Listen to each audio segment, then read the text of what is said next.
ELTE Alumni Talks. Real stories from ELTE graduates around the world. Hello and welcome everybody. This is ELTE Alumni Talks podcast series. This is the show where we discuss with our dear professors of university who also spend their time at ELTE as full-time students. About myself, my name is Abdullah Shah and I'm currently an international student ambassador at ELTE, and I'm also studying international relations bachelor's at Eötvös University. Our first guest here is someone very special from Department of Physics and Complex Systems, Dr. István Csabai. He's also very recognized, and I saw his credentials on ELTE's website, and he's doing a lot of research work as well. So thank you, Dr. István, for coming here today. My first question would be because today is something special and there's a lot of snow going on in Budapest, so how do you like the weather and how do you describe the situation with Christmas these days? Actually, I think weather-wise Hungary is a really good country to work here because we have all the four seasons, and especially they are not that strong. So in the last couple of years, actually 2 or 3 decades, we already feel the global warming and summers are hot, but we still have some snow in the winter. And today, actually, this is so in Hungary, Santa came before Christmas, actually 6th of December, and children always expect snow because he comes on the sleigh with the reindeers. So actually this was a very, very, very good year this year that actually the snow came for Santa.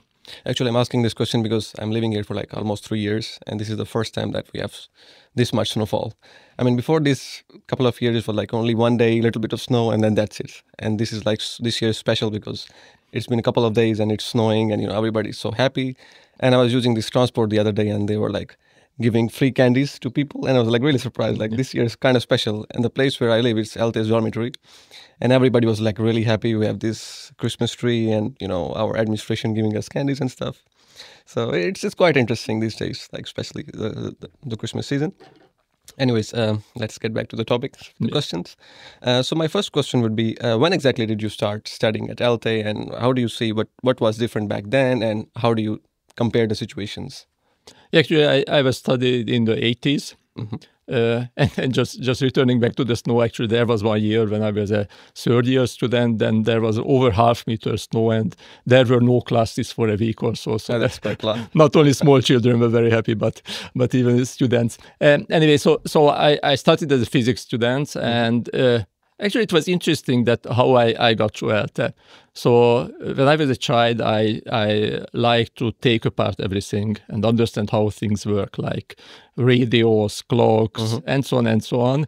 And so from my childhood, I thought that I will be an engineer or something like that.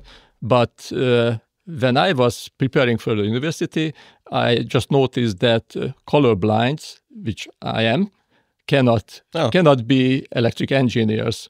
Maybe they do not know how to cut the red or blue wire. So then I was a little bit nervous, and I just looked up the book with all the lists of all the universities. Can I ask which special color blindness you have? Because I studied biology in my high school, and they said this. Yeah, it is the most frequent one, the red-green. Red-green, okay. I got the X chromosome from my mother with this single mutation, and that's it. So this is interesting, just how simple things change people's life or people's career. Actually, this small mutation actually made me a physicist, which I am very happy that I have chosen this because it was a really interesting topic, and in a sense, physics is one of the most general topic. Of course. And as you mentioned, I am at the Department of Physics of Complex Systems, so we can study anything. All the complex stuff, basically. Yep. Nice, perfect. So back to my question. What do you think back then at ELTE? What was different? Do you see a lot of international faces back then, or how was it only Hungarian students, or you only saw Europeans, like Erasmus students? Actually, there were international students. So history changed a lot in Hungary, as you know. So there was the socialist, or as now they call the communist area. Mm-hmm. And actually, we had lots of so-called socialist countries as friends, mm-hmm. many of them from Africa. Yep. And actually, there were a couple of students from Africa Nice. For them, the weather was really cold, even in summer. They used their pullovers all the summer. But actually, there were a couple of students, mostly from these countries, so faraway countries from Africa, but not that many that we have today. But there were these special programs. But otherwise, things were quite different then. Actually, I was studying in this building complex, in this campus, which is now for the humanities, because we had a Danube building in early 2000 at the other side of the Danube. And actually the building where I studied, it's the building D at Pushkin Street. And actually it was designed by, or at least the designs were instructed by Loránd Eötvös himself, whose name the university has. Of course. So actually, and the auditorium and special rooms, and there was a special room for special measurements, and the library. I love the library very much. So no, I do not go to libraries anymore. Yeah, you studied a special faculty with a special building, so that's quite interesting to know. With the founder of ELTE, actually, with the name of it. So, also regarding the international student community back then, how do you think that? What kind of engaging activities ELTE had back then? What kind of systems were there to interact international students with Hungarians? And how do you think that what is changing now as compared to back then? I am coming from another city, from Kecskemét, and actually, so then I was in the dormitory. Yeah. And there was a really, really good student life there. So we always studied together. We had excursions and lots of programs together. So it was really nice and really good. And actually then at that time the physics class was very small relative to what we have now. So then it was like a class in a secondary school. So about 30 students in a class, which was that we know each other very well. And now at least at the starting, the number of students is somewhat around 100, which is not that big class either, because there are other faculties and other departments where there are much larger classes. And I think this may not be that good.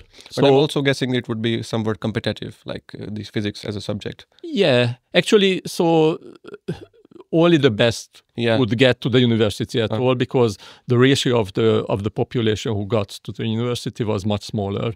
Now, most of the young people got to some of the universities and they studied something, which is, I think, it's really good. It's really good, and the society can allow young people not to start working at once, but to explore the world and study and decide what to do later on. So I think this is really good.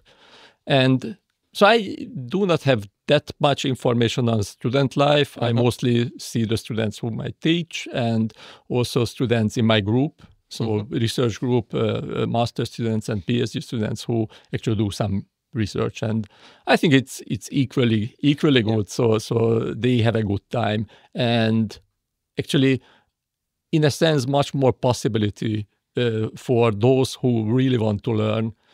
So I mentioned the library, and at that time, so for the young people, there was no internet. Yeah. Okay. So and I sometimes think of how could we do research at all. Yeah. So you went to the physical library. You looked up. If you were looking something, you had to check lots of books. Yeah, exactly. So it was in a sense very slow, and information was very scarce. So I think the opportunities for studying almost any subject, but especially science, it is way better or way easier. Yeah, and they can do way more. With modern technology and that time. Search engines and everything is just one click away, I think. So that's quite interesting. Yeah, okay. As you mentioned, like you have a lot of students who were studying and they were like really into the subject.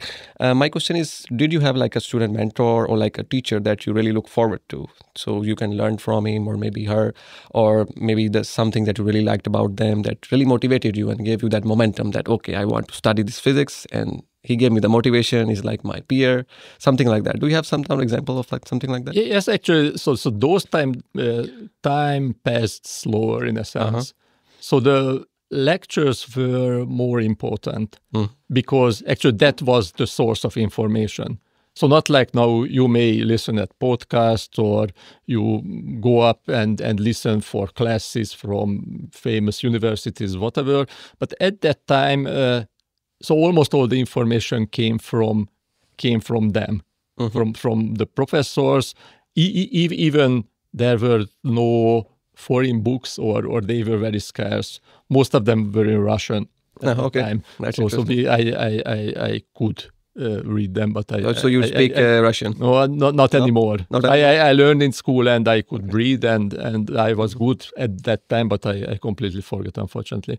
So, and actually there were really, really good professors whom I learned a lot and not only just physics, but so the world was a little bit different that time. So the role of professor. So now at least I feel that I am almost like yet another student, and I chat with students in that way, in some informal way. Then everything was more formal. More formal, yeah. But in a sense, then we admire them a little bit more, maybe because of this formal stuff. You're always looking forward to them for like advice and also I've just had an email exchange with one of my professor who is retired now, but I still sometimes write to him and he replies and actually that was an interesting topic which is an interesting physics problem which is still not solved, and it is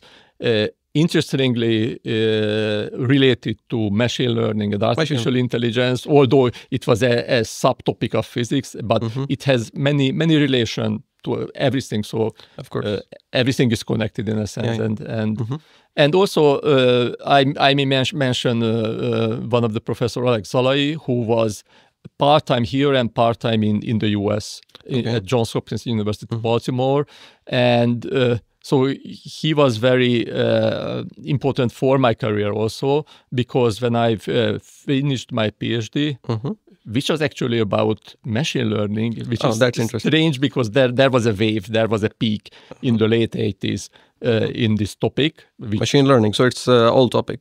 It was. At that time, it was related to some kind of statistical physics, like statistical physics is a topic where we deal with systems where there are lots of particles, like gas molecules, and they interact with each other. And for a physicist, neural networks are the same. There are lots of neurons, and they interact with each other. And we had this kind of physicist models for neural networks, and that was. We didn't call that machine learning or artificial intelligence at that time, just neural networks. And actually, it was already used for some kind of data analysis. And then at Johns Hopkins University and involving many other universities in the US, there was a big project, the Sloan Digital Sky Survey, which aimed to create the first real 3D map of the universe. Oh, okay. Because before that, the telescopes were collecting data on photographic plates, like the films in the old cameras. Hubble telescope, I don't know, it was old or not. And it was a digital telescope. It was one of the very first digital telescopes, and it gathered lots of data. And the idea was that we may use these methodologies, these neural networks and machine learning kind of stuff to analyze that data. So I spent a couple of years at Johns Hopkins, Baltimore, and I learned a lot from him, and still we are collaborating. That's very interesting to hear that you went there and you had a mentor and then you're still collaborating with them. So do you still have like visiting professors from Johns Hopkins, or do your ELTE students go there for their Yeah. It's often, we are just organizing that. I have a student, a PhD student, now he's doing machine learning and histopathology, which is medical scans. And actually, in a strange way, although we were not collaborating on that still now, Alex Zalai at Johns Hopkins also moved from astronomy to this pathology field. Okay, and it's like an emerging field now. Yeah, emerging field because lots of data and it requires the same methodology. And actually, my student, we just discussed. We had a Skype meeting just the other day, and he will go there. And then I had also students in astronomy, the original topic that we started together, and I think almost all of my PhD students went there also and had the opportunity to work there for a couple of months. That's interesting. Talking about the astrology, I think ELTE has a very good department for astrology as well. I've seen a lot of telescopes. I don't know, what do you call that? I'm not a physicist. But a lot of equipment I've seen for ELTE, because ELTE is recognized worldwide for its physics department and also mathematics. And maybe we discussed before, like the Nobel Prize that this year that ELTE's got from one of the professors. So it's really a big achievement for a university here in Budapest. And how do you think, like in the future, research is still going on that level that in the future our students will also be able to get more prizes, more Nobel Prizes, stuff like that? And how do you imagine, like in 5 years, how do you see our department? Just one correction before, it's not astrology but astronomy. Astronomy, sorry. Okay, that's often mistaken. Yeah. Okay, so actually it's not just now. So research was always international. Back then it was harder to be international because the socialist countries were kind of closed. But even that time, there was a professor who was the head of the department of atomic physics, Professor George Marks, and he had very good connection with people and researchers outside of Hungary. And actually Hungary was one of the countries where Western and Eastern scientists could meet. So there were conferences, and Western and Eastern from Russia and from the US professors were invited, and there were conferences, and actually he started an interesting thing that each famous professor, or there were Nobel Prize winners who were coming that time, planted a tree at Balatonfüred, and it is still there. And it's like a custom. Yeah. And then you can see the old trees with the names of famous physicists and famous people. And now we are already organizing that Ferenc Krausz, Nobel Prize winner, and Katalin Karikó will also plant a tree there. But otherwise, back to the question. So research is international, and now we are collaborating with lots of different research groups at Johns Hopkins, I mentioned, Harvard, Denmark. We have European large projects where we work together, say, a dozen different institutes all around Europe, which is really good. And students can travel, and other students may come here, and we work together on bigger projects. It's like an exchange for universities. Nice. Let's move on to the next question. It's like kind of personal question. What kind of personal research is that you did within the physics department? So what is specialized stuff that you do, and regarding your research work before? So how would you describe that? It is easy and hard to describe it because I am not that specialized. So in science now, many researchers should be very specialized on a very small topic because it requires lots of knowledge. I had the opportunity to stay somewhat general and try to live to my childhood dream to understand everything, which I do not understand, of course, but at least I tried to study, and I collaborating not just with physicists, not just astronomers, but biologists, doctors, epidemiologists in one of the... So you're more like a generalist. You like generalist, and actually what made that possible is just the so-called big data. So as I mentioned, I started my career at Johns Hopkins with this large astronomy project, which was collecting or generating the 3D map of the first 3D map of the universe, which meant that we had photos of 300 million galaxies, and it produced lots of data. Quite a lot of work to do. Yeah, quite a lot of work, and it produced quite a lot of data, which was about 10 terabyte, which was really huge at that time. At that time. Now you may buy a pen drive or whatever. 1 terabyte pen drive is available now. with that capacity, but at that time there were no such instruments. So there were the CD disc with the highest capacity, if someone may see one in the museum. Okay, so and because of that, so I was not working as an astronomer there or a physicist there, but in some kind of data scientist, as we call now. Yeah. This word was not existing then. And now the fields are more specialized, I think. Before it was like everybody should do everything, some parts of them, and now it's like data science, it's like like everything is now sub-branched and people are more specialized in that. But I think back then in your time, like everybody should know everything. Yeah, but in a sense, because of data, everything is converging. Yeah. So if you know how to handle large amount of scientific data,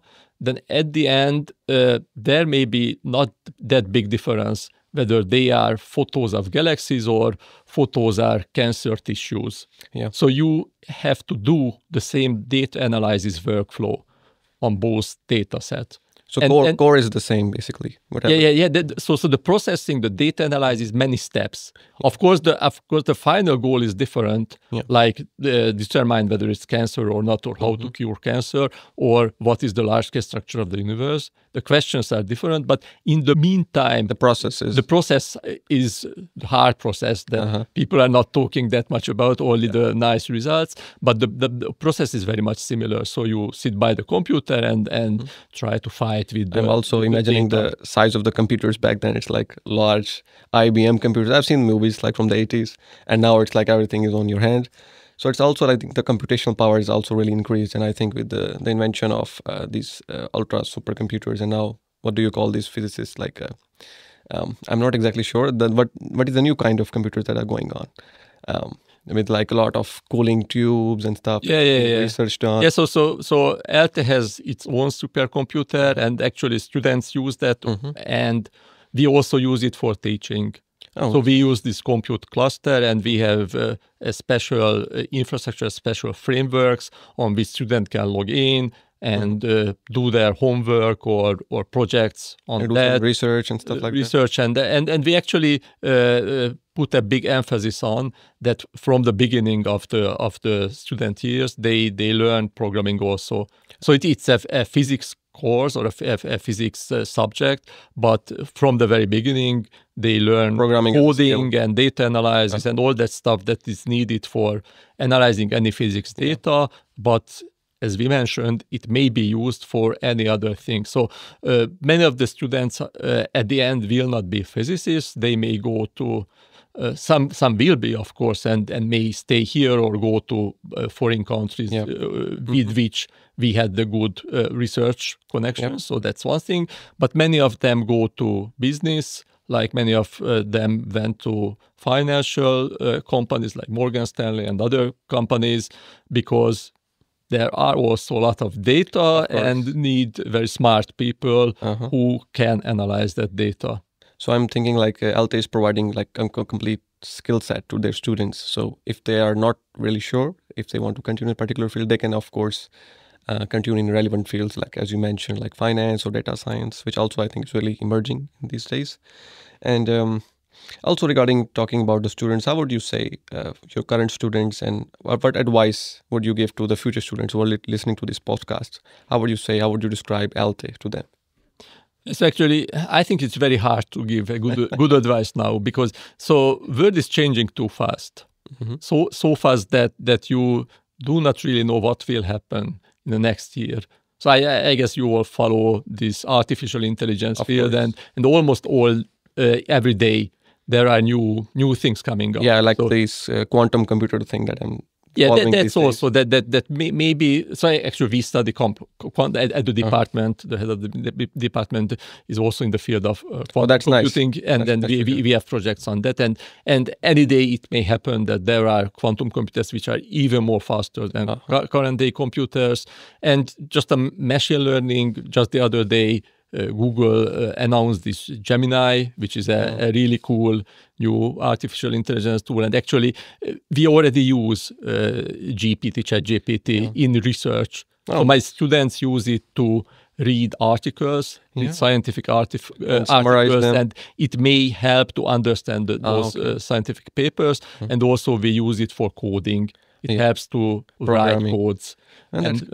So actually, things are changing so fast, and it's hard to know what is the best topic in a couple of years. But I think that the university makes possible to study many stuff and be open for a lot of things. So my advice may be that to be open and use these years to explore as much as they can, because they will later recognize how much time they have when they are students. It seems that they do not have that much time, but after you have children and other duties and so on, you realize that when you was a student, then you had plenty of time. So my advice is just to use that time and explore different subjects. So the university is open. So if you are at one of the classes or one of the studies, you may go to lectures. Of course. When I was a student, I went to psychology lectures and so on, and humanity lectures. This is really just... I can also relate with that because I'm studying international relations, and we had a lot of courses from different areas of fields. Like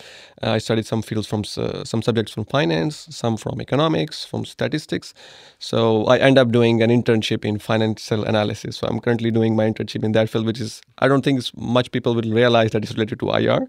But if you're studying all of these diverse subjects, which ELTE is providing, which I think also you can take some optional courses, then it really equips you for studying those subjects. So I think I really agree with you on that point, to be open-minded and, try everything. So you never know what sparks your interest in what particular field.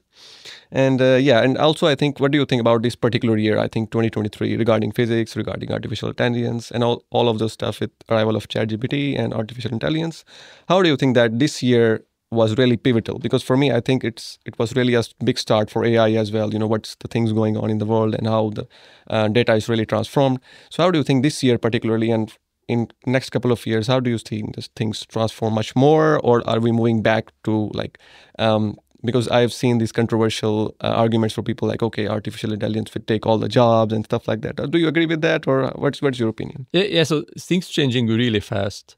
So actually now we call it artificial intelligence. And when I had lectures about this topic a year before, so in a year before, not 3 years before, I was very cautious to call it artificial intelligence. We always use the word machine learning, which was better describing what's happening. But I think that after ChatGPT and all the other models, it is really looks intelligent. So if you try it really may help to discover various topics. You can just chat with it. Now it can draw very good quality pictures. Write poems. Write poems, write computer code, and so on and so on. And I think it's changing science also. So it is not just the language models, but also you may have heard about AlphaFold, which is protein folding. So that was a big issue, a big question in biology,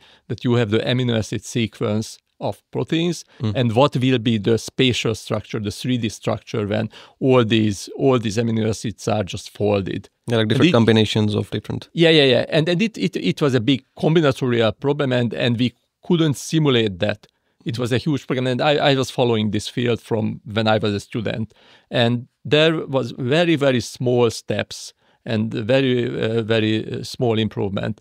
And almost all of a sudden, this AlphaFold software, which is a machine learning, artificial intelligence software, came out, and it solved the whole problem that the field was struggling for decades. And it is happening at several fields. In every field. We have really, really powerful tools, like in the other side of the world, like before internet or after internet, you see the difference. And I think for research and many other fields of... I've seen people talk like AI is like the next internet of this generation. So in a sense, but we should be also very cautious, because I think it may change not just science, but everything.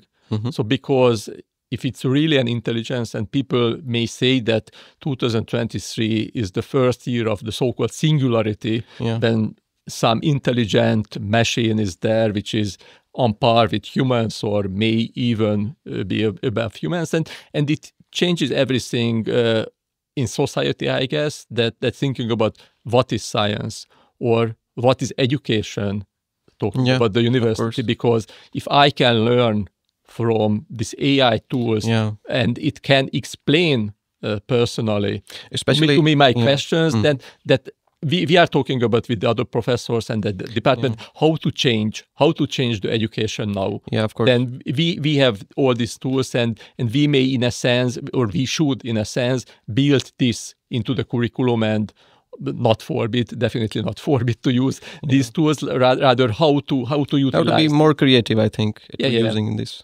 And also education. And also I think regarding education, I think the part of memorizing stuff, I think it's really the thing of past. I don't think in this day and age you really need to memorize stuff. I mean, yeah, with mathematical stuff you really need to memorize some formulas and stuff, but I think like in the old days we used to have these books in our high school, and they say, okay, memorize these 5 pages and then you have to write an essay, and I think that part is really gone now because everything is a matter of seconds. But in a sense this is the big question. If you do not memorize anything, then how will you communicate with the AI? And so this is not simple. What to learn, what to memorize, and because everything is just out there with a click, then this is the challenge of education, I guess. I think being more creative and teaching people how to be, students, how to be more creative with using these AI tools instead of, forbidding them. I think this is my opinion. I don't know. But also, what do you think about the job market? How would you suggest students to learn? What skills do you think would be really important for the students to stay ahead, or at least be in parallel of what is going on these days? So maybe in 5 years, they are not like extinct in terms of knowledge. So how do you think how to get up to date for the knowledge these days? My advice is just to follow a lot of stuff, lot of things. So be as wide in your interest as possible. So definitely right now I think you should follow this artificial intelligence field, what's happening, because it will influence any topic. So that's one thing, but otherwise I think that if you learn a lot and your knowledge is broad, that's the best possible thing you can prepare for the future, because any topic may be a little bit overwhelmed with this with these new methodologies, but I think if you know many parts of the words, you prepare to understand at least on a basic level lots of stuff, then you can always find something. And my feeling is that hopefully at least all these new things will rather empower us to do even more. Like the internet and all the technology that we have in our hands, more like empowered us and did not took our jobs. You're more optimistic.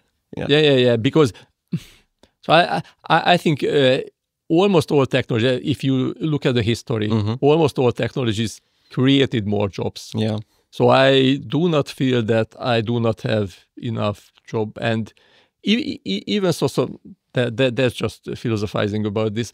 I'm not an expert in this. That it also poses the big question: how the society is built, and is it necessary for everyone to work, and how to spread all the good stuff, all the things that this technology may able to create. So maybe the whole structure of societies should change.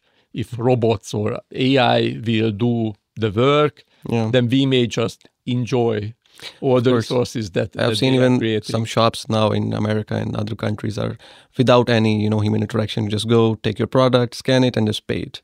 So I think in the future, regarding people will be working for those systems. Regarding instead of eliminating the human factor, people will be working backdoors instead of on the front line. So this is what I think, and also I agree with your point to be more optimistic, and just to learn the relevant skills and being up to date is the most important point.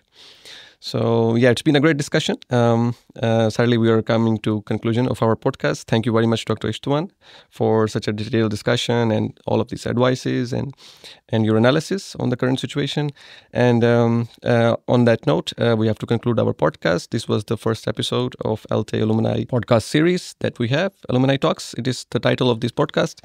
And thank you very much for everybody who's listening. And on that note, I will be saying goodbye. Again, I'm Abdullah. Hopefully, in the next podcast, we have some other guests from our university, like an alumni, and we will have more discussions like this in the future. Thank you very much, and goodbye. ELTE Alumni Talks. Real stories from ELTE graduates around the world.